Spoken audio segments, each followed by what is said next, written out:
안녕하세요. 드라마를 톱파보는 잼잼 리뷰입니다.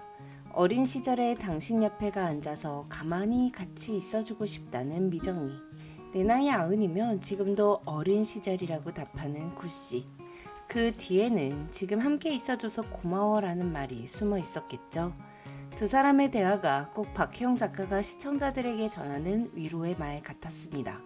껍데기 없이 서로 투명하게 추앙해주는 구씨와 미정이처럼 작가님이 모든 시청자들을 무지개로 예쁘게 추앙해주고 있다는 생각이 들더라고요.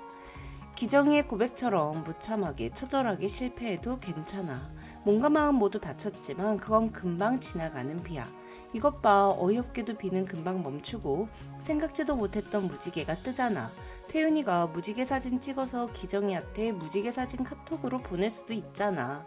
실패한다고 해서 진짜 실패한 게 아닐지도 몰라. 그건 시도일 수도 있지. 그리고 또 좀 실패 좀 하면 어때? 이 나이에도 무럭무럭 자라는 내가 기특하지 않아? 이런 희망의 메시지를 받는 기분이었어요. 나의 해방일지 8회는 구씨와 미정이의 시선의 방향이 아주 중요한 의미를 갖는 회차였습니다. 구씨랑 미정이가 함께 무지개를 봤던 장소는 어린 미정이가 카메라를 보지 않고 사진을 찍었던 그곳입니다. 미정이 집에서 밥을 먹던 구씨가 사진을 봤으니 그 장소에 가보자고 한 사람은 구씨겠죠. 구씨는 어딘가 행복해 보이지 않는 어린 시절의 미정이와 함께 있어주고 싶어서 그곳에 다시 데려갔을 거예요. 어린 미정이가 카메라를 보지 않았던 건 카메라 너머 누군가의 눈맞춤이 불편했기 때문입니다. 눈맞춤이란 마주한 두 사람이 상대의 눈을 바라보며 서로의 시선을 일치시키는 커뮤니케이션의 한 형태잖아요. 말하지 않아도 눈빛만으로도 소통할 수 있는 그러한 감정이 담긴 눈빛으로 눈을 맞추는 걸 눈맞춤 한다고 할 수 있겠죠. 그냥 스치듯이 일시적으로 눈을 맞추는 것은 눈맞춤이 됐다고 볼 수 없어요. 미정이가 카메라를 쳐다보지 않았던 건 자신의 마음을 투명하게 담아서 바라볼 수 있는 상대가 없었기 때문이라고 생각합니다. 해방클럽 3인방이 첫 모임을 마주보지 않는 것으로 했던 것도 같은 이유였겠죠. 서로의 감정이 통하지 않는 눈맞춤은 의미가 없으니까요. 구씨와 함께 간 어린 시절 그 장소, 구씨와 미정이는 나란히 앉아서 서로의 눈을 바라보며 이야기합니다. 내 나이 90이면 지금이 어린 시절이라고. 카메라를 보지 않던 어린 시절의 미정이가 구씨와 제대로 된 눈맞춤을 하며 변화하고 있음을 보여주고 있는 장면이라고 할 수 있죠. 많은 말을 하지 않아도 서로의 눈을 바라보는 것만으로 구씨의 진심을 알고 미정이의 진심이 닿는 것. 그래서 구미 커플의 눈맞춤은 서로를 향한 어루만짐입니다. 방안 가득한 술병을 치우기 전에 구씨는 미정이와 눈을 마주치는 순간이 거의 없었어요. 6회 두 사람은 다른 곳에 앉아 다른 곳을 바라보며 말했습니다. 7회 라면 추앙 장면에서 두 사람은 같은 소파에 앉아 있었지만 구씨가 팔걸이에 걸터 앉아 있어 두 사람의 시선은 위아래로 나누어져 있었죠. 그리고 8회 계단에서 나란히 앉은 두 사람. 밀착해서 앉아있지 않았지만 높이가 같았고 두 사람의 시선은 같은 곳 무지개를 바라보고 있었습니다. 카메라를 보지 않고 사진을 찍던 한 여자아이가 90보다는 어린 시절 만난 한 남자와 하는 눈맞춤으로 빈 깡통 같은 말 대신 투명한 눈으로 하는 대화를 통해 채워지고 있는 걸 보여주던 무지개 장면. 너무 감동적이지 않나요? 미정이가 동네에 놀 사람이 없어서 같이 놀았다던 산포 미친 언니는 구씨랑 비슷하다고 했습니다.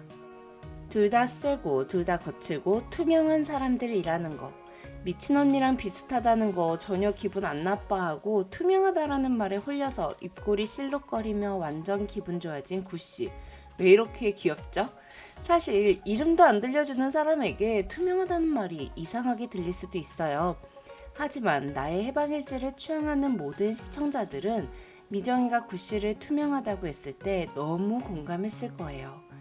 편의점에서 나오다가 미정이랑 딱 마주쳤을 때 미정이가 반가워서 안을 뻔했다고 하자 부끄러운데 좋아서 발걸음 빨라지는 껍데기 없는 투명한 구씨.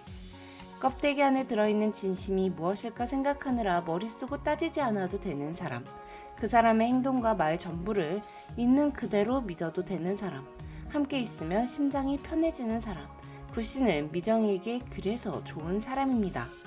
그래서 미적 감각 없는 팀장 때문에 카페에서 일을 할 때 그냥 아무 말 없이 약간 떨어져 앉아 맥주를 마시며 날 기다려주고 있는 것만으로도 사랑받는 여자인 느낌, 부족한 게 하나도 없는 여자인 느낌을 받으며 마음이 편안해지고 거지 같은 일도 아름다운 일이 되었던 것 같아요. 미정이와의 밤 드라이브 중 만난 들개 3마리, 꼭 삼포 삼남매 같기도 했는데요. 지난밤 구씨는 이빨을 드러내는 개들을 향해 다가가다 짖는 개에겐 가까이 가지 않는 것이 좋다는 미정이의 만류에 발걸음을 멈췄죠. 그리고 대낮에 혼자가 미정이 말대로 가까이 가지 않은 채 들개에게 먹이를 던져줬습니다. 작가님은 무슨 의도로 이 장면을 넣었을까요?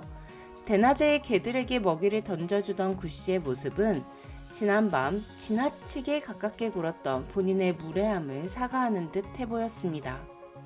너희가 안전하다고 생각하는 그 안으로 너희가 허락하지 않는다면 들어가지 않을게, 선을 넘지 않을게, 거리감을 유지할게, 이런 사과였어요. 들개를 향한 구씨의 사과는 미정이에 대한 사과라고 볼 수 있습니다. 전남친의 돈을 대신 받아주겠다는 등의 자신의 방법으로 미정이를 취향하는 게 아니라 미정이의 속도와 끝을 보기 어려워하는 성격에 맞춘 취향을 하겠다는 의지가 담겨 있다고 볼 수 있겠죠. 미정이는 구씨의 습관을, 구씨는 미정이의 습관을 하나씩 알아가고 있는데요. 구씨는 미정이가 말하기 껄끄러울 때 멈칫멈칫한다는 걸 알고 있습니다.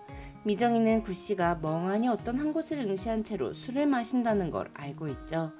누군가의 습관을 알게 된다는 건 그 사람을 오랫동안 자세히 바라봤다는 걸 의미합니다.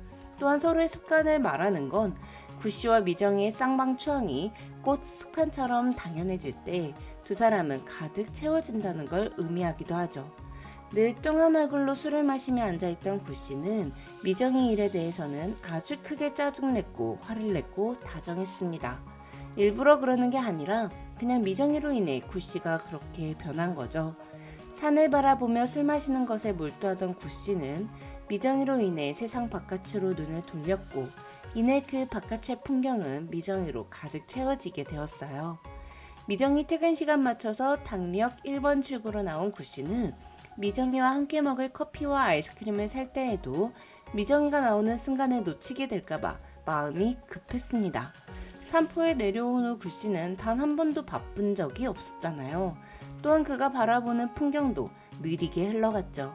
고여있기만 하던 구씨와 그가 바라보던 풍경은 미정이로 인해 바쁘게 움직이기 시작했습니다. 진짜 미정이가 구씨에게 할 일을 준 게 확실해요. 기분을 업시키기 위해 술을 마시는 미정이와 달리 구씨는 차분해지기 위해 마셨는데요. 구씨의 머릿속에는 누구를 향하고 있는지도 모르는 스토리도 없는 수많은 욕이 떠다녔습니다. 술을 마시는 순간에는 그런 욕들이 세상을 향한 분노가 착 가라앉는 기분을 느꼈던 구씨. 그래서 술 취했을 때 내가 인정이 좀 더 많다고 말했던 것 같아요. 하지만 구씨는 이제 미정이와 이렇게 말할 때도 욕을 하지 않게 됐습니다. 미정이의 전화를 기다리는 시간, 미정이를 생각하는 시간, 퇴근을 기다리는 시간, 미정이와 산책하는 시간이 길어질수록 구씨는 조금 더 편안해짐을 느끼겠죠. 저는 다음 리뷰로 찾아뵐게요. 드라마를 토파보는 잼잼 리뷰였습니다. 감사합니다.